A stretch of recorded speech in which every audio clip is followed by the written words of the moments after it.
I always knew when I set out to make the film that a film about stray dogs who are inherently not allowed into private spaces are constantly occupying public spaces, the types of people and groups that they encounter are also going to be people who are either relegated to living in public spaces or taking to public spaces to, whether it's the women who are fighting for their rights in marches, who, the dogs eavesdrop on their protest movement, or the refugees from Syria, the young men who are making a living on the streets of Istanbul.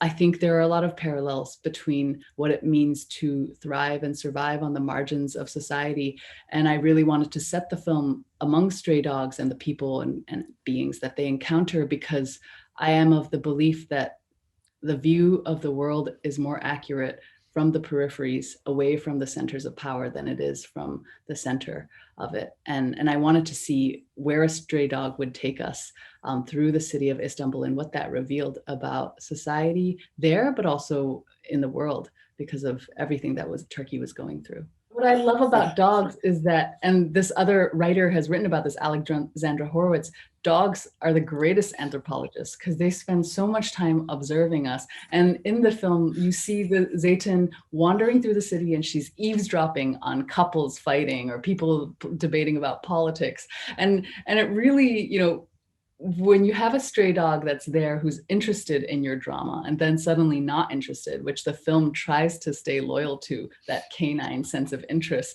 it kind of grounds you in what are the things that matter and what are the things that don't in life. It was like 5 years of work from the inception of the idea. It came from a really personal place. I love dogs, obviously, and I had a childhood dog growing up. And when he passed away, I felt this need to suppress my grief. And so this film is really sort of a redemption of asserting the absolute value that non-human beings have, and lives that are considered too sort of insignificant to be worthy of a story or a feature-length film. This film is sort of a resistance to that idea.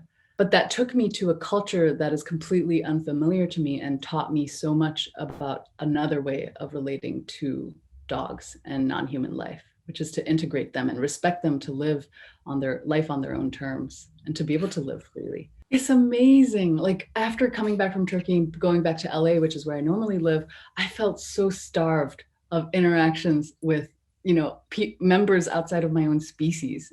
And it's such a blessing to be a part of Islam in a society where you walk out of a restaurant, you have leftovers, you have somebody to give it to, and there's always dogs there who sometimes will turn down what you have to offer them because they have such a rich diet throughout the city already. But those daily moments of grace that are built into your life because you're surrounded by stray animals and being able to feed them communally, I wish we had that in LA and in cities that I live in, other cities.